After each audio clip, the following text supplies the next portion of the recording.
به نام خدا. محسن صادق‌بگی هستم از IR سویفت. در این قسمت از آموزشمون میخوام ساخت اولین برنامه از iOS رو خدمتتون آموزش بدم.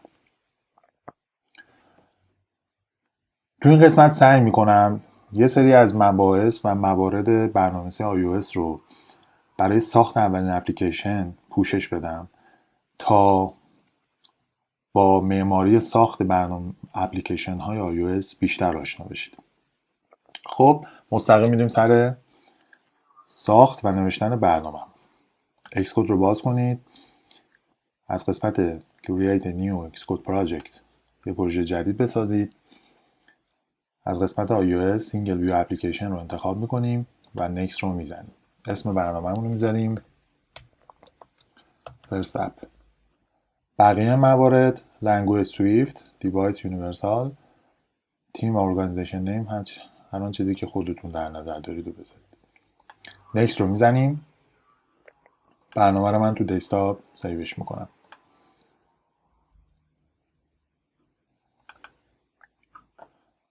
از این قسمت اپلیکیشنی که میخوام ابزاری که میخوام برنامه ران بشه رو انتخاب میکنم. میرم به قسمت مین استوری بورد. خب اینجا همونجوری که مشاهده میکنید مین استوری بورد رو داریم.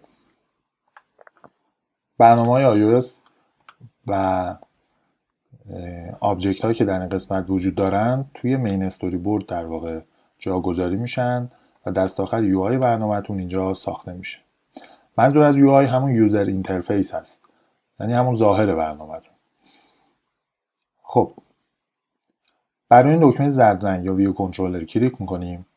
از این قسمت داکیومنت آوتلاین ویو رو انتخاب میکنیم. من اینجا میخوام بک‌گراند تصویرمون رو با ویومون رو تغییر بدم، مثلا این رنگیش کنم.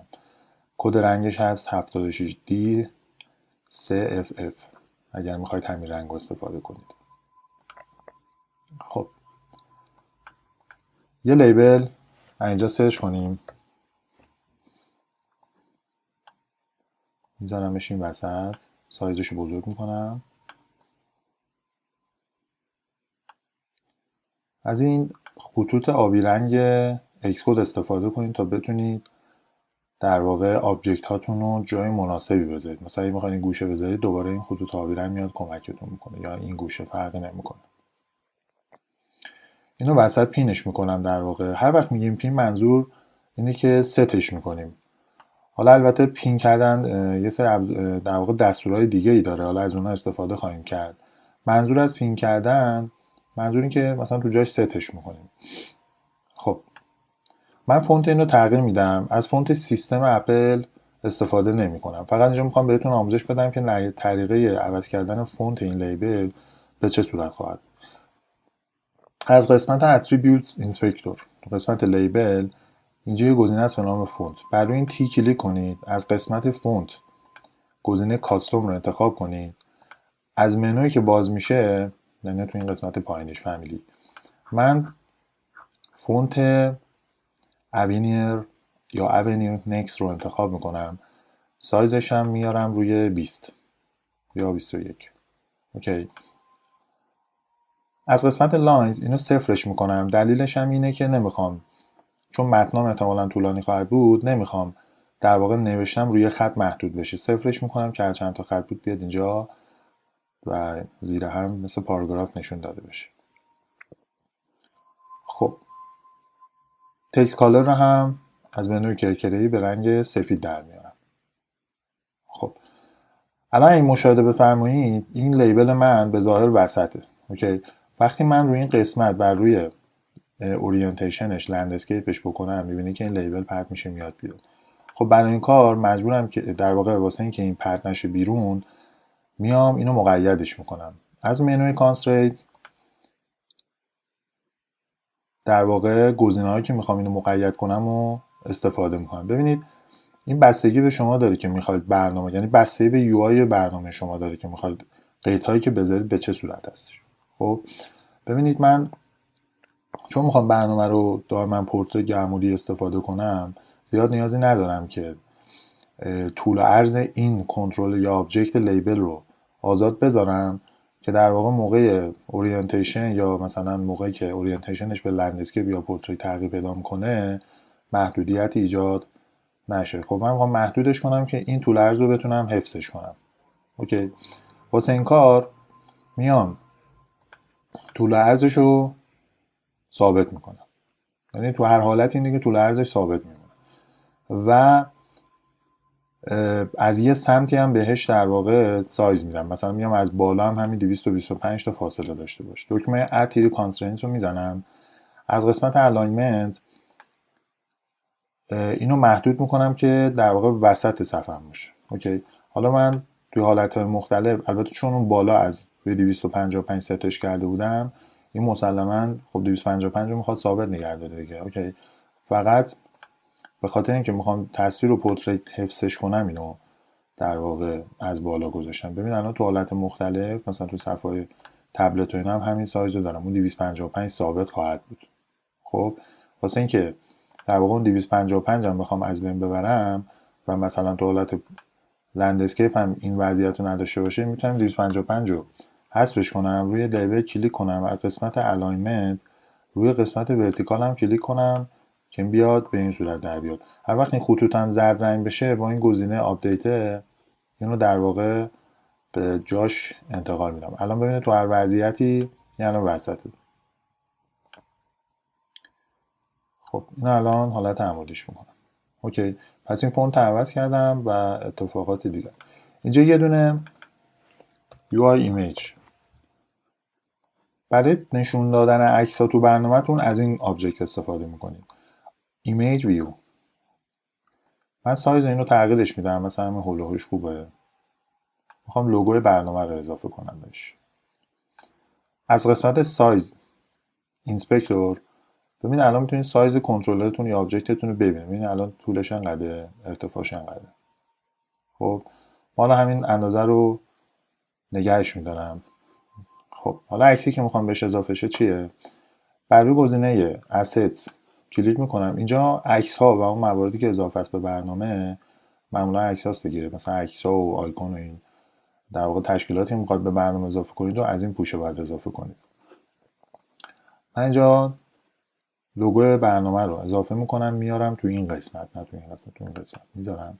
اینجا خودش لیست میکنه. ببین فلسفه 1x و 2x و 3x چیه؟ شما وقتی که عکستون در واقع توی کیفیت مختلف باشه اینجا نمایش داده میشه. ببین ابزارهای آیفون رزولوشن تصویرشون تو 3 قسمت تشکیل میشه، یعنی ابزارهای 4.7 اینچیه و پایینتر،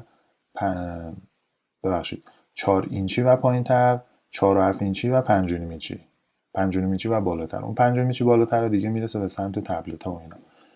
شما واسه اینکه اپلیکیشنتون واسه طیف گسترده ابزارها باشه باید این تصویرها رو 3 تا کیفیت مختلف تنظیم بکنید.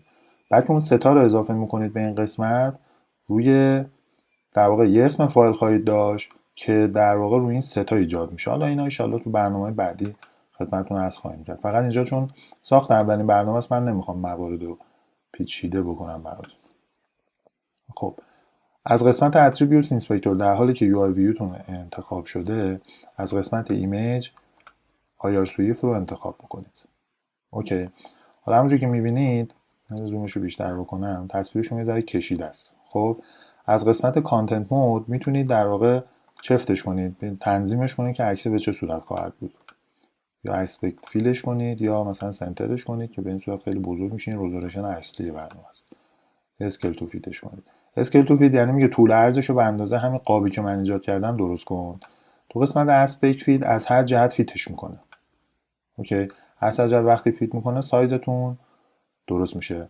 حالت اسپکت فیل هم از هر جهت ستش میکنه ولی از چپ و راست و بالا پایین به برنامه در واقع عکستون رو به قابش ست میکنه. الان ظاهرا قسمت اسپکت فیت بهتره.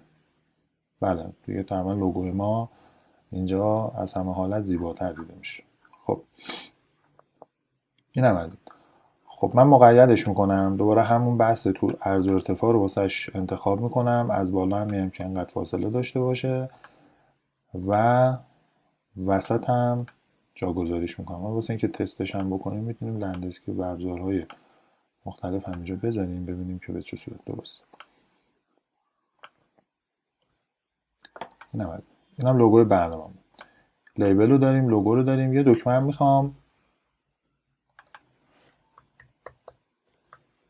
برنامه اضافه کنم. خب سایزش رو تغییر میدم، میشه که مد نظرمه. از چپ و راست انقدر فاصله میذارم، میتونم بکشم بیاد قسمت صفر مارجینمون برسه. از بالا هم عرضش انقدر. میتونید تو قسمت سایز اینسپکتور دقیقا چک بکنید که الان طول عرضتون چقدره. من ارتفاعش رو 50 میکنم. بعد عرضش هم که میشه عرضه در واقع تصویرمون. موارد دیگرش هم کاری ندارم فعلا. تو قسمت اتریبیوت اینسپکتور باتن یعنی اون لیبل دکمتون رو تغییر میدیم به next question. از قسمت فونت کاستوم رو انتخاب کنید. از منوی فامیلی اوینیم نکست. اوکی. سایزش هم من به 20 تغییر میدم و تکست کالر رو سفیدش میکنم. اوکی. یا شاید بهتره تکست کالر همجوری بمونه یا مثلا مشکیش میکنم. اوکی. میام کالر رو یعنی باتن رو بک‌گراندش رو تغییر میدم به سفید. اینجوری زیباتره، خوشگل‌تر به نظر میاد. اوکی. خب این 50 شاید یه ذره زیاد باشه، بتونم تغییرش بدم، مثلا بکنمش 45. بله یه ذره بهتر شد. جاشم درست میکنم. اوکی. شاید مثلا 42 هم خوب باشه. خب اینو مقیدش میکنیم. دوباره من تصمیم دارم که عرض و ارتفاعشو ثابت نگه دارم، از پایین فاصله 20 باشه و وسط صفحه باشه. هر وقت می‌بینید قیداتون رنگاش، اینا رنگای کانسلریت آبی بود و قرمز یا زرد نبود، بدونید که شما الان این دکمه یا اون آبجکتتون رو از هر طرف مقیدش کردید، یعنی هیچ نقطه شناوری نداره. مثلا اگه تصویر شما الان تغییر بدید جاش دیگه به هم نمیخوره. اوکی. وقتی دیدید که قرمزه، اینو اکسکود تشخیص داده که شما به اندازه کافی قید نذاشتید که این آبجکت شما مقید باشه. یا وقتی که زرده یعنی که آبجکت هایی که گذاشتید تا الان اوکی، ولی در واقع اون آبجکت ببخشید قیدهایی که گذاشتید تا الان اوکیه، ولی آبجکت شما الان سر جاش نیست با توجه به اون قیدهایی که گذاشتید. بعد در حالت این دکمه آپدیت که بزنید قید میره سر جاش. بعد دوباره تشخیص میده که آیا قیدا درست هست یا نه، یا مثلا به اندازه هست یا نه. من اگه اجازه بدین لیبل هم یه ذره در واقع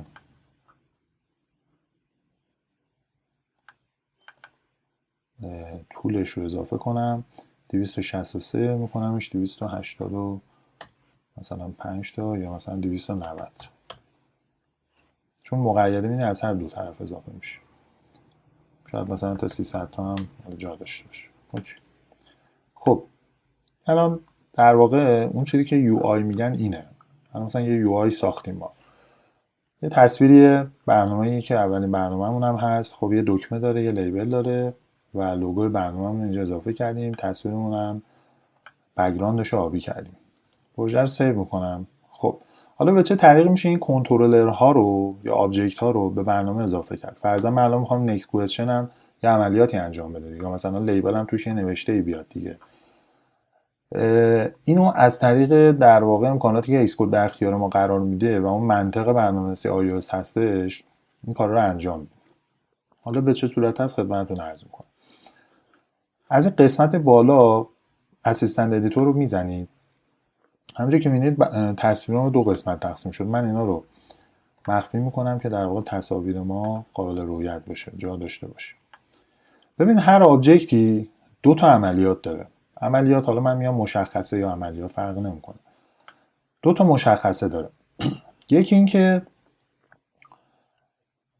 اون آبجکت شما چه عملیاتی انجام میده، یعنی اکشنش چیه، یا با توجه به اون در واقع آبجکت شما ما میتونیم چه تغییراتی توش ایجاد بکنیم. ببینید من الان اینو مثال بزنم خدمتتون مشخص میشه. این لیبل رو انتخاب کنید. الان میخوام یه مشخصه براش تعریف کنم. همینجوری که انتخاب شده، ببینید این گریت ها یعنی مربعات که دورش میاد یعنی انتخاب شده. دکمه کنترل رو بگیرین. در حالی که کلیک چپ موس رو نگه داشتید یه خطی ظاهر میشه. ببینید الان نه کنترل رو ول کنید نه کلیک چپ رو. این خط ظاهر میشه.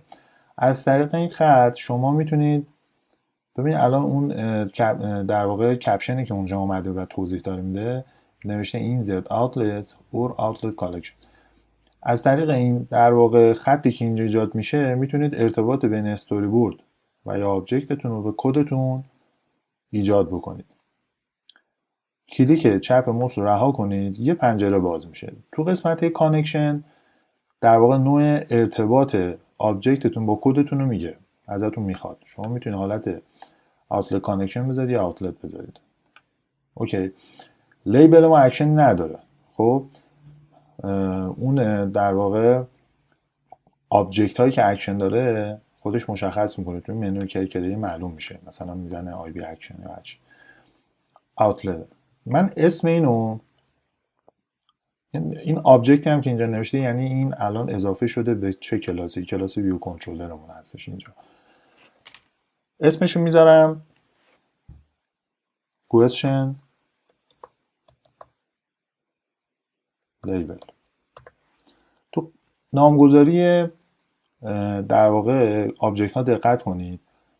سعی کنید وقتی که دارید کانکشن ها یا نوعتون آوتلت یا اکشن تعریف که میکنید با توجه به اون آوتلت یا اکشن بودنش اسم رو بذارید. یعنی الان مثلا کنترلر لیبل رو این تهش بزنید که مثلا مربوط لیبل هستش، چون بعضن که برنامه شلوغ میشه خیلی زیاد کد نویسی میشه، در واقع خیلی سخته ردیابی کردنش و حتی بعضی وقتا آوتلت ها یعنی اینها قاطی میشه. یعنی فرض مثلا یه چند تا آوتلت دارید نمیدونید که مال دکمه است، مثلا لیست ویو واسه تیبل ویو واسه آوتلت واسه ببخشید لیبل در چی هست و به این صورت. اینجا این دقت بکنید ببینید من کوئسچن حرف اولش رو کوچیک نوشتم، حرف اونجایی که وارد یک کلمه دیگه شدم حرف اولش رو بزرگ نوشتم. این اصطلاحاً بهش میگن کمل کیس. نامگذاری کمل کیس خیلی خیلی خیلی واجبه که توی برنامه‌نویسی iOS رعایتش بکنید. برای نامگذاری مقادیر، مخصوصا اون مقادیری که چند کلمه‌ای حساب میشن، حرف اول کلمه اول رو کوچیک تایپ کنید، از کلمات بعدی حرف اولاشون رو حتما بزرگ تایپ کنید. اوکی. تایپش هم UI لیبل، استوریجش هم ویک. در خصوص این ویک و اینا هم در آینده حالا صحبت‌هایی خواهیم کرد. خیلی چیز واجبی نیست. شما زمانی که خود برنامه آوتلت رو میسازین اضافه میکنید. دکمه کانت که میزنید همونجوری که مشاهده میکنید یه عبارت کدی اضافه شده. این چی داره میگه؟ میگه شما یه لیبل تو برنامه‌تون دارید به این اسم، از نوع UI لیبل هستش. اوکی. و وقتی من روی این دکمه سیاه میام که تو پر هستش این لیبل رو نشون میده. میگه که این آوتلت واسه این لیبله. درست شد؟ این آوتلت الان واسه اینه. اگر یه موقعی بنویسید یا یه جایی تو کدتون دیدید که این دایره تو پر نیست، بدونید که این وصل نیست به، یعنی این کد شما وصل نیست به، یعنی احتمال داره من الان مثلا این آوتلت دستی بنویسم. خب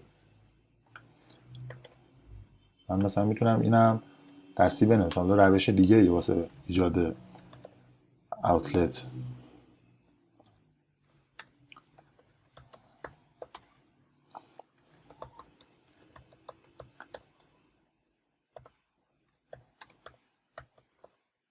UI لیبل. اوکی. من یه آوتلتی ساخته شده. خب الان واردش نکردیم دایره رو، یا مثلا هرچی من مثلا نیو لیبل میزنم اسمشون.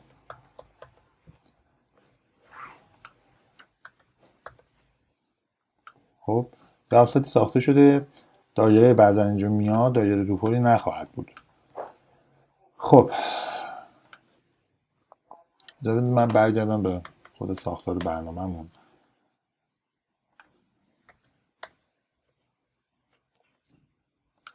پس ما الان یه آوتلت ساختیم، یعنی مشخصاتی که با ساختن آوتلت تعریف میکنیم که در واقع نوشته‌هایی که میخوایم داخل لیبلمون بریزیم از طریق این آوتلته و نام این آوتلت بهش دسترسی پیدا میکنیم. ببین شما نمیتونید فرضاً مثلا میخواید یه تکستی رو به این لیبل اضافه بکنید، نمیتونید بنویسید لیبل مثلا اینجوری بیا توش بنویسید، باید یه دونه مشخصه براش بسازید. بعد اینکه ساخته شد دیگه میتونید به اون مشخصات اون لیبل دسترسی داشته باشید دیگه. اینجا به هر جا شما کوئسچن لیبل ببینید یعنی که این لیبل. یه چیزی اینجا بهتون نشون بدم، ببینید این الان اسمش تغییر کرده به نام کوئسچن لیبل. اوکی، اینکه الان این به این اضافه شد و اینم قیدهایی که حالا داره.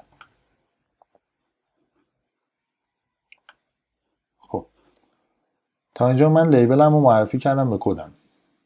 خب حالا برنامه چی کار میخواد بکنه؟ برنامه میخواد یه سری اسامی رو با توجه به دکمه‌ای که شما فشار میدین نیکست کوئسچن میکنید یه سری سوال ها رو اینجا نمایان کنه. خب فرض کنید مثلا 10 تا 5 تا 11 تا سوال میخواید ایجاد بکنید. بعد اینکه هر بار نیکست کوئسچن رو میزنید این سوال تغییر کنه. خب این باید به چه صورت بشه؟ برای این کار من یه دونه آرایه اول میسازم، بعد سوال ها رو توش میریزم. بعد اینکه سوال ها رو ریختم معرفی میکنم که بعد از زدن دکمه این لیبل هر کدوم اون سوال ها رو نشون بده. خب یه معماری اینجا بهتون بگم، یه در واقع یه سیستمی که خودم به نظرم درست هسته. همیشه تو برنامه‌نویسیتون این اوتلت ها رو اول بذارید. هر جا اوتلت میشه، مثلا واسه این میخواد یه اوتلت بسازید واسه این یو آی ویو یا یو آی ایمیج ویو، یا واسه این دکمه میخواد یه اوتلت بسازید، همیشه اول برنامه بذارید که کاملا مجزا باشن و قابل ردیابی باشن و مقادیر بعدی که واسه برنامه میسازید و زیر این اوتلت ها بسازید. این چیزی که من به شما توصیه میکنم، خودم هم سعی میکنم یعنی بیشتر وقت رعایتش میکنم. من یه دونه آرایه میسازم، اسمش رو میذارم question. اینجا میخوام چند تا سوال رو بریزم توش. یه مورد دیگه هم هست در خصوص ساختن مقادیر. هر جا که آرایه‌ای میسازید یعنی چند تا مقداریه که یه جا در واقع به صورت اندیس داخل یه آرایه ریخته میشه، اسم اون متغیر رو اسم متغیر رو با اس یعنی جمعن چون چند تا چیزن داخله، اینو جدا کنید. بعضا تو برنامه‌نویسی در آینده مثلا یه کلاسی میسازی که توش چند تا مشخصه داره، چند تا تابع داره، چند تا مقدار داره، متغیر داره. این متغیرهاشو وقتی که از اون کلاس یه آرایه میسازید اون اسم رو نذارید اسامیتون قاطی میشه. پس آرایه ها اون چیزایی که جمع می‌بندین، دیکشنری ها هر چی که هست سعی کنید با اس جدا کنید. الان ببینید من مشخصا اگه بگم کوئسچن چون چند تا الان سوالو دارم میریزم توی یه دونه متغیر، خب مقدارش هم آرایه است، چون دارم میریزم توی متغیر خب عملا خیلی جالب نمیاد چون این الان سینگله، یه چیز واحده، ولی وقتی اس که میذارم یعنی چند تا چیز توشه. اینم یه استاندارد یک سعی کنید رعایتش کنید. خب ور کوئسچنز، حالا چند تا سوال به صورت انگلیسی اضافه میکنم. What is the best place for مثلا seaside؟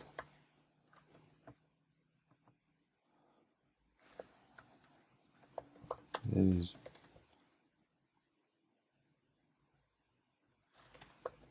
the best country go to مثلا vacation. حالا اگر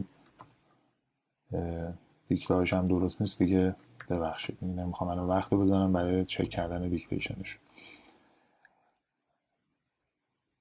بعد when should I go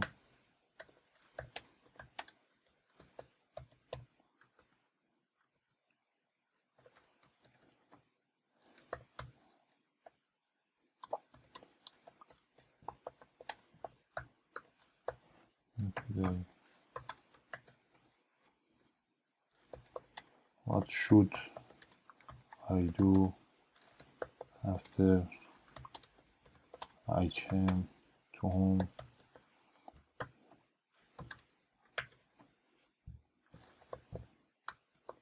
what is best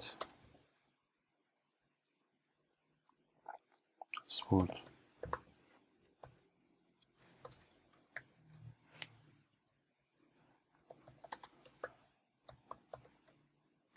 مثلا how come should be a car. همینجوری مثلا دیگه زدیم به سمت خودروها.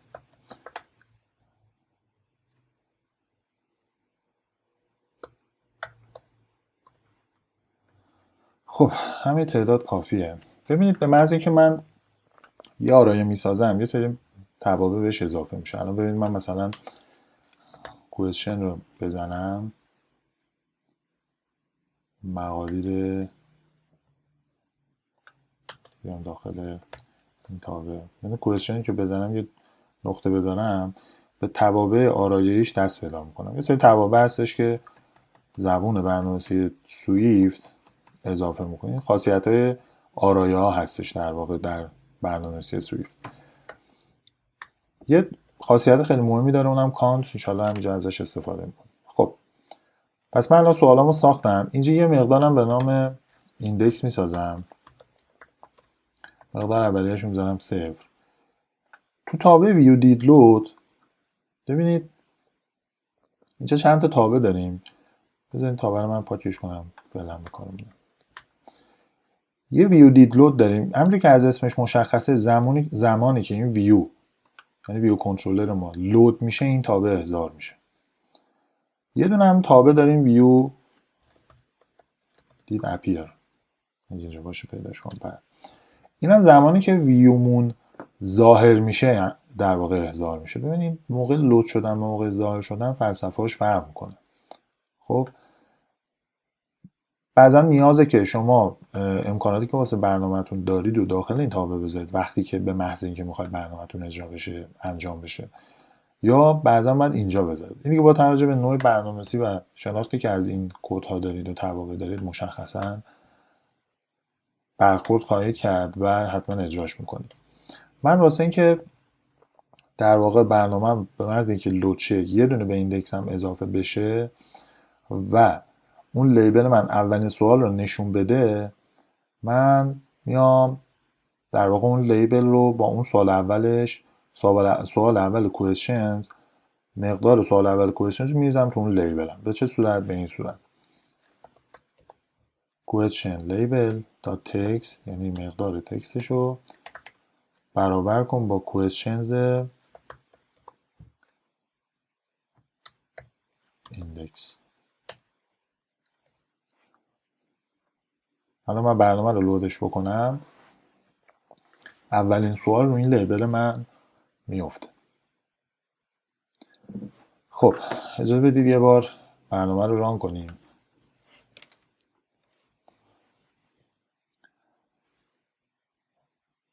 همینجور که برنامه رو می‌نویسید به تبع برنامه‌تون رو ران کنید و از ایرادات و مشکلاتی که احتمالاً در اون مرحله از برنامه‌نویسیتون هست با خبر بشید که در آینده برنامه رو کدها رو پشت سر هم نوشتید به مشکلی بر نخورید. اون موقع بتونید در واقع ردیابی کنید ببینید مسائل مشکلاتتون چیا خواهد بود. خب این اولین سوال من اینجا وارد شده.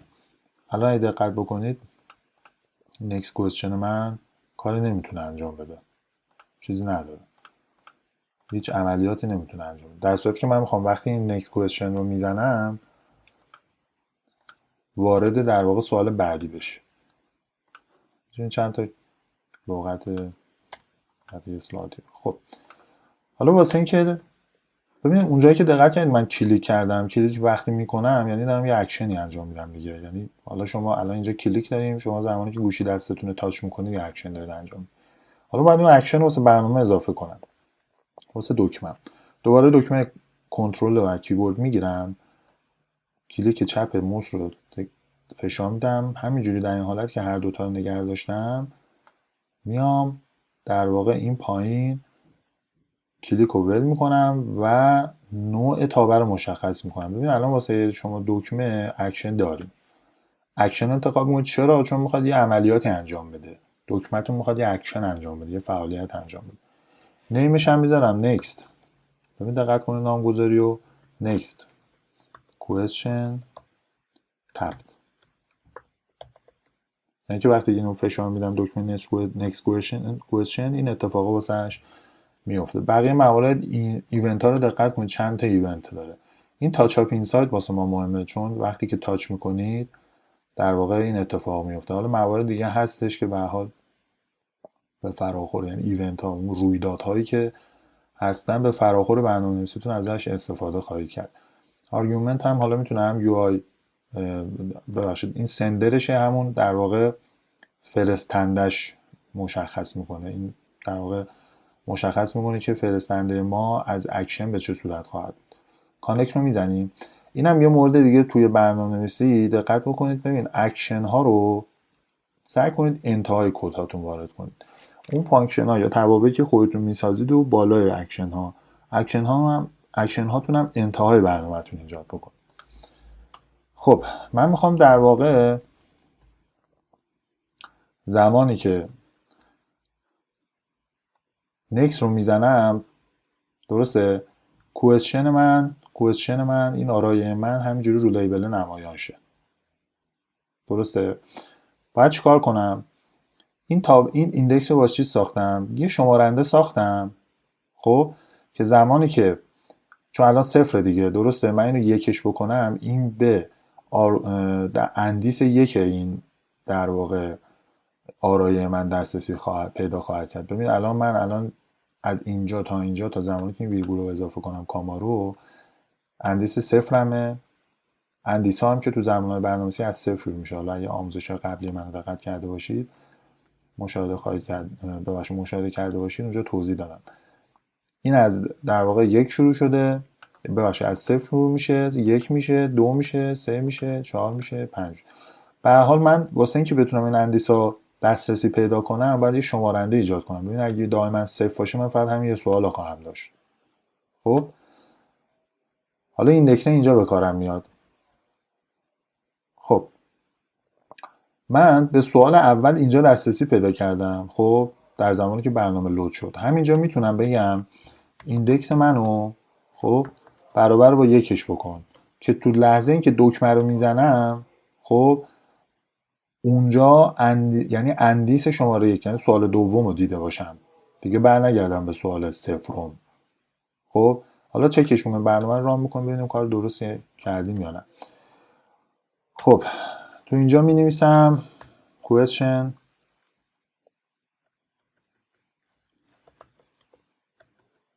ببخشید اینو بذاره سر و سامونه شدم مرتب بشه. question label text برابر باشد با questions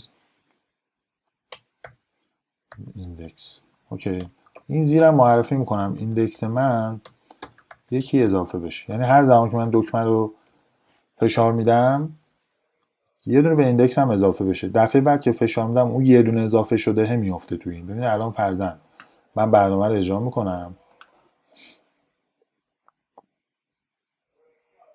این ایندکس پلاس مساوی با این یک یعنی همین. ببینید این هیچ فرقی با این نداره، میتونم این کارو کنم.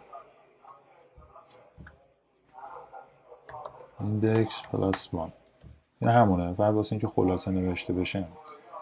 خب ببینید الان ایندکس من لود شد، صفر بود دیگه، درسته.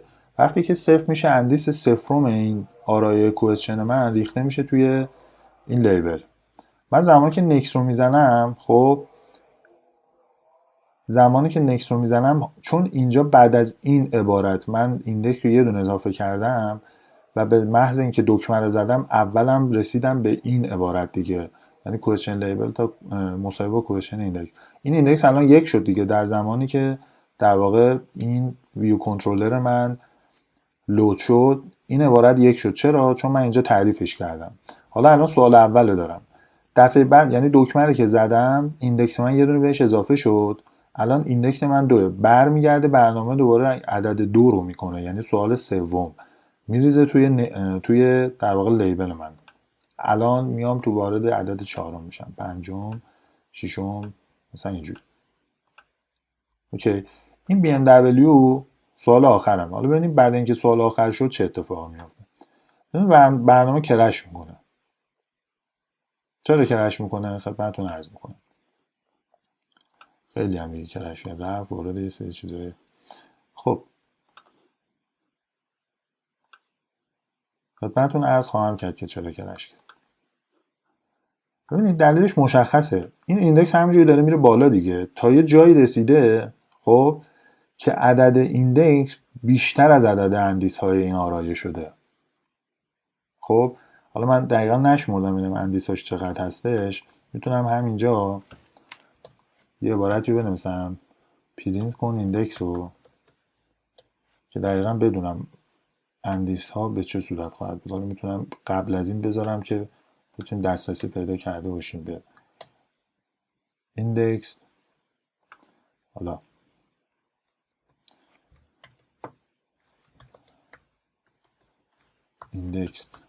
ایندکسیز درسته.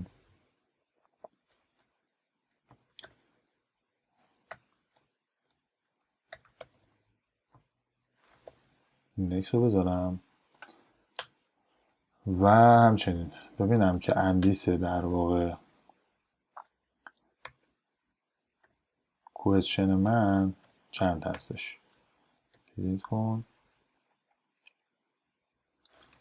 ایندکس آف باشه من اینو باید داخل کوتیشن ها بذارم که آف کوئسشن.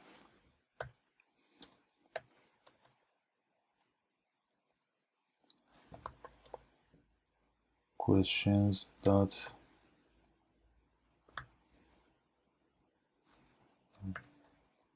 count. اوکی. خب برنامه رو اجرا میکنم.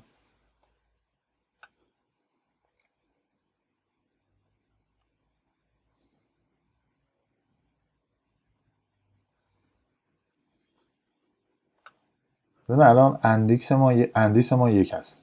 اندیس در واقع کوئسشن ما 8 هستش. اوکی. اندیس ما چرا یک هست؟ ببین الان هنوز وارد اکشن نه. ببینید وارد اکشن شده ولی یه دونه بهش اضافه نشده تو اکشن، در صورتی که قبلا من توی در واقع تابع ویو دید لود این یه دونه اضافه کرده بودم. پس استارتش از 1 میخوره. نکس رو که بزنم الان اندیس ما 2 میشه در صورتی که اندیس کوئسشن ما 8 هستش. 3 4 5 6 7 8. ببینید اینجا کرش میکنه. الان اندیس ما 8 است. درسته اندیس کوئسشن ما 8 است ولی عملا عدد اندیس باید 7 باشه که برسه به اندیس 8. چرا؟ چون از 0 شروع میشه دیگه. پس وقتی که 8 میشه یعنی اینکه یه دونه بیشتر از اندیس کوئسشن ما رفته بالا و در واقع برنامه کرش میکنه. حالا چطوری میتونیم جلوی این اتفاق رو بگیریم؟ راه حلش اینه که یه شرطی بذاریم زمانی که این عدد برسه به بالای در واقع 7 ما جلوشو بگیریم. پس قبل اینکه هر سری این اتفاق میفته ما یه دونه شرط بذاریم میتونیم این در واقع قضیه رو جلوگیری بکنیم ازش. به چه صورت؟ یه شرط میذاریم که اگر اندیس ما خب بزرگتر مساویه questions dot count بشه، یعنی تعداد اندیس های آرایه کوئسشنمون بشه، خب شما ریترن کن. ریترن یعنی برگرد، حالا هر جا که دوست داشت، مهم نیست، یعنی دیگه از جای بعد انجام نده. خب دوباره اینو چکش میکنیم.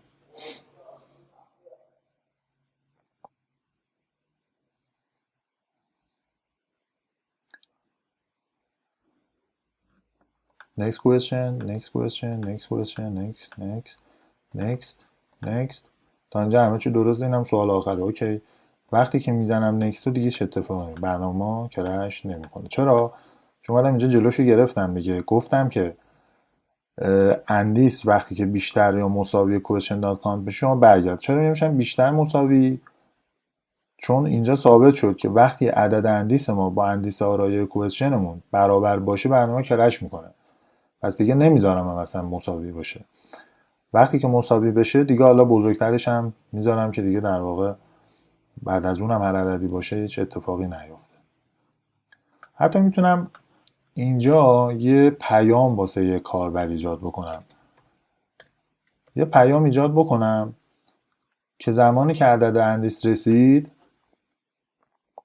یه اتفاقی بیفته، یه پیامی به من بده بگه که این در واقع سوالای من تموم شد. به چه صورت؟ در برنامه مثل iOS پیام ها یا پیغام ها یا اخطارها هرچی که هست از طریق دو تا تابع UI Alert Controller و UI Action Controller ببخشید UI Alert Controller و UI Alert Action به وجود میاد. یعنی که Alert Controller ما یه ویو هست، یه ویو کنترلر هست که یه اکشنی بهش اضافه میشه و اون اتفاق پیغام به وجود میاد، رقم زده میشه. به چه صورت حالا باید پیغام رو بسازیم؟ به این صورت یه ثابت ایجاد میکنیم به نام Alert Controller از کلاس UI Alert Controller پرانتز واکنم توابعش میاد. اون گزینه تایتلش رو انتخاب میکنم. تایتل اون پیغام شما باید چی باشه؟ اینجا مشخص میشه. میزنم نوتیس، حروف بزرگ میزنم، فرق نمیکنه. مسیجش به چه صورت باشه؟ پیغامی که میخواد بده چی هست؟ مثلا بگه our questions are over.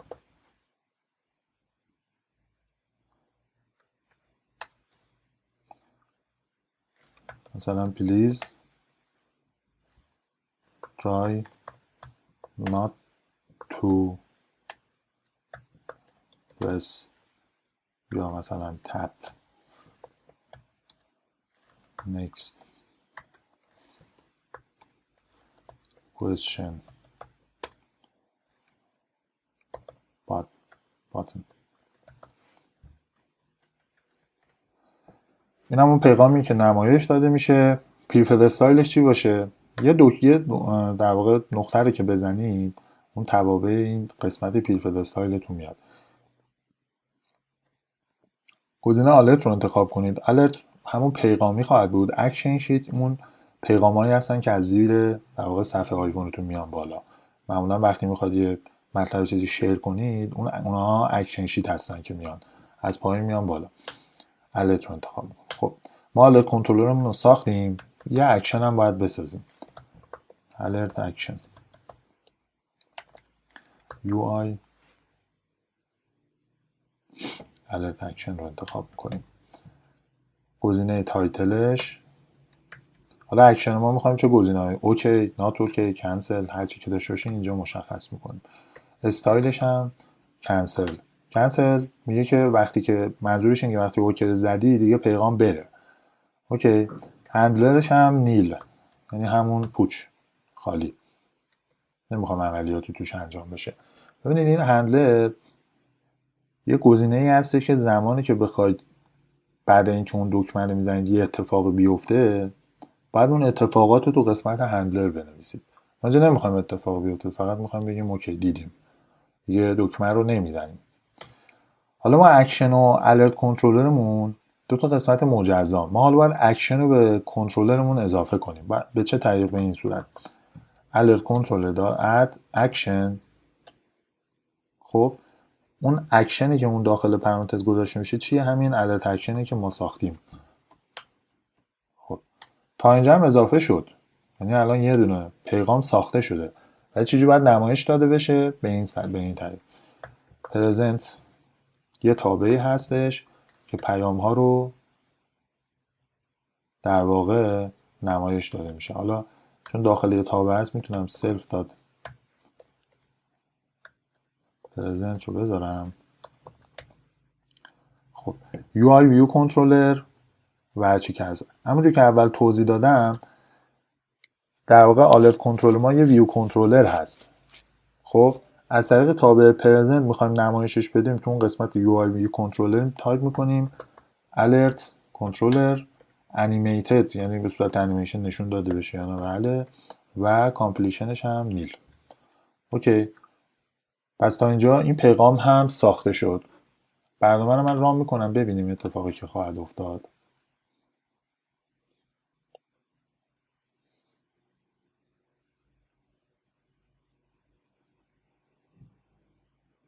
خب چند تا سوال داریم. اوکی اوکی اوکی next question next question next question next question و دست آخر این پیغام نوتیس our questions are over please try not to tap next question button. خیلی هم فکر کنم ناراحته دیگه نفش. خب شما این اوکی بزنید، هرچی این اوکی رو بزنید next question رو بزنید پیغام داده میشه. حالا بعدا میتونید مثلا با توجه به خلاقیتی که هست، حالا زمانی که اوکی رو میزنید دیگه next question فعال نشه که هی بخواید بزنیدش.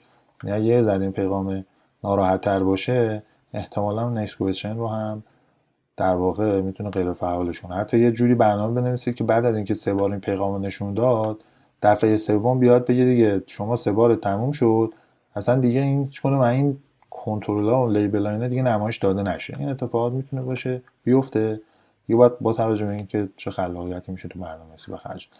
خب اوکی، تو این برنامه ببینید شما با ساختن آرایه آشنا شدید، در واقع چیزهایی که یاد گرفتید، نحوه ساختن یه پیغام رو یاد گرفتید.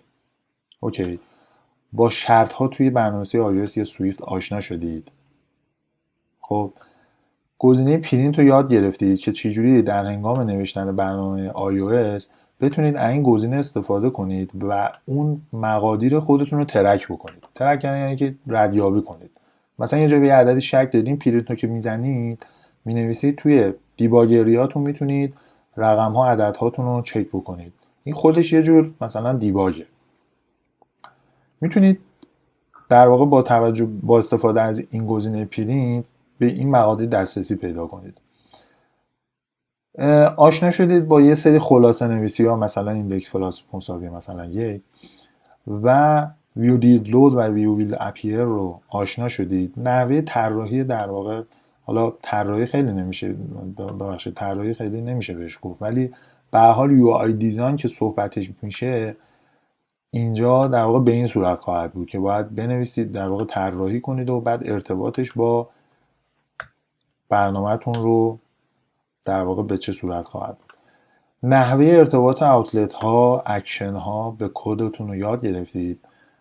خیلی نکات آموزشی زیادی تو این برنامه بود که انشالله امیدوارم بعد از چند بار دیدن و تمرین کردن، حتی با توجه به این آموزش‌هایی که همین امروز تو این اولین برنامه خدمتتون ارائه دادم، میتونید برنامه مشابه زیادی بنویسید، یه مقدار خلاقیت به خرج بدید و نکات آموزشی رو استفاده کنید. بسیار برنامه کاربردی هستش و اینکه میتونید تو قسمت مین استوری بوردتون از رنگ‌ها و اون در واقع خلاقیتی خودتون تو طراحی دارید استفاده کنید و رنگ‌هایی که به نظرتون زیباتر هست رو انتخاب بکنید و ازش استفاده بکنید. امیدوارم که این آموزش در واقع مثمر ثمر بوده باشه. خواهش میکنم که ویدیو ما رو ببینید. اگر نظری دارید، پیشنهاد و انتقادی دارید، حتما در زیر این ویدیوها به صورت کامنت بذارید. ویدیو ما هم در یوتیوب هست، هم در آپارات آپلود میشه. با ما همراه باشید. با آموزش‌های بعدی سعی میکنم نکات کاربردی بیشتری رو به شما آموزش بدم، مباحث خیلی کاربردی تر، و اینکه با تمرینی که استاد میشید و خیلی ممنون و موفق باشید.